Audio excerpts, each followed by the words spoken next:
It's not easy to find the Ocean Jet ticket place because it's not at the port, it's close by the port.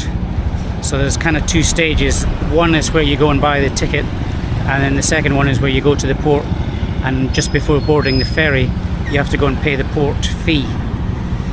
So I'm just going to take you along to show you exactly where you buy the ticket from, so you'll be able to find that quite easily, because I had to ask quite a few people and drive back and forward a few times before I actually found it.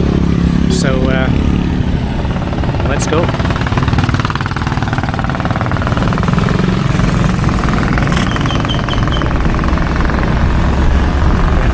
So we're just towards the end of the boulevard here,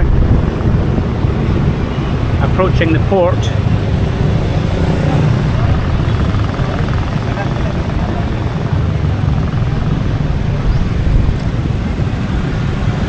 And instead of going straight down there into the port, we turn slightly to the left, continuing along the extension of the boulevard.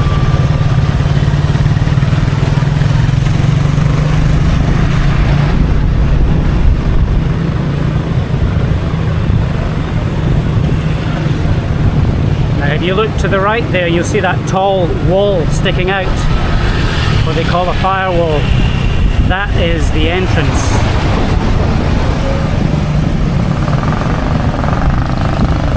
Right here.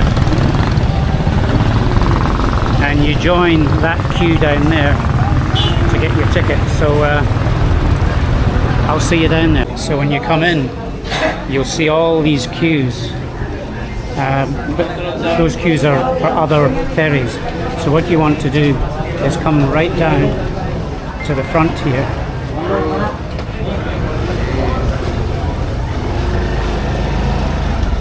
and you'll see that there are queues for the Ocean Jet. It's actually clear, there's no queue for Ocean Jet. All these queues are for Montenegro and for other ferries past Cap. So just come right to the front and walk up to the Ocean Jet desk. Okay, so we're at the front of the queue, and what she's asking us to do is to write down your full name, age, time and date of departure, and your contact number and destination. And she gives me a piece of paper to do that with. And what's the price, ma'am? Okay. Sikior.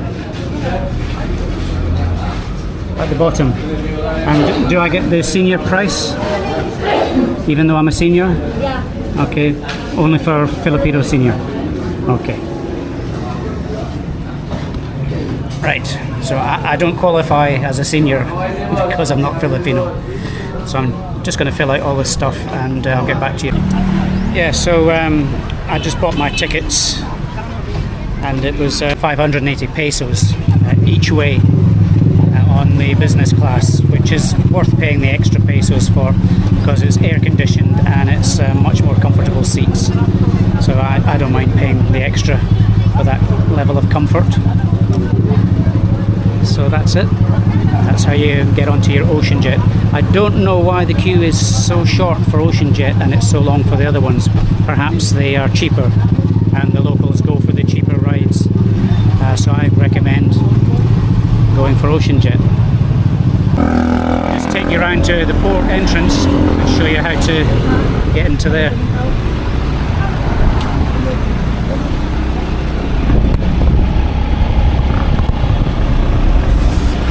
Tricky trying to start off on the scooter with one hand.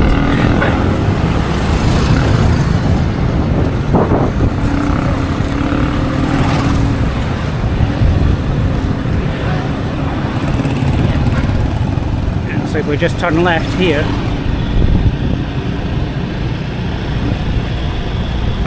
and this takes you down into the port.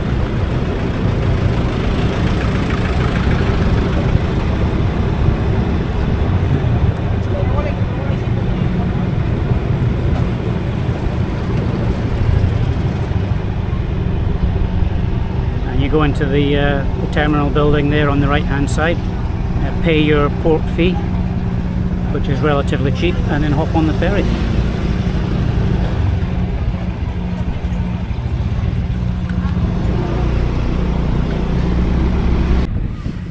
So I've been in Dumaguete about 10 days now, and I have been here before in times past, so I'd like to give you my impression so far. Why would anybody want to come and live in Dumaguete? That's the question. Well, actually there are many reasons. Dumaguete is kind of a mid-sized city stroke town, if you want, and everything's here. So you have a hospital, you have the airport, you have the ferry port, you have accessibility to the countryside, to nature, to waterfalls, and within 20-minute drive you've got Darwin with all its dive resorts and access to Apple Island. So many positives. The negatives that I've heard from some vloggers about the number of expats here, it's just nonsense. I come across expats occasionally as I'm driving or walking down the boulevard, and really hardly any. So I don't know where that myth is really coming from. The other thing is, driving is a nightmare in Dumaguete.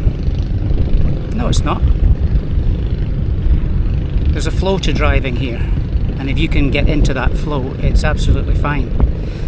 I liken it akin to walking through a crowded shopping mall. Nobody's bumping into each other. Everybody's kind of eyeing up the speed and direction that everybody else is walking, and they alter their track accordingly. And that's exactly how it is here in Dumaguete. If you drive keeping your eyes open and taking into account the direction and speed of other drivers, especially when you're approaching a junction, if there's a little gap there and you go for it, they'll let you in. Nobody's going to have road rage. Nobody's going to be jumping out and shouting and wanting to have a fight with you. No, they'll just let you in. So yeah, I find it driving very easy in Dumaguete. So would I come and live here as opposed to some of the places I've been to elsewhere? I think yes. It's not perfect.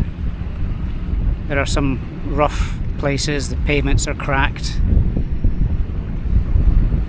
and some other negatives which there's no point in going into. Overall, I would say that it's a good place to stay. And that's all I have to say about Dumaguete. Thanks for watching. Tune in for the next one. Bye for now.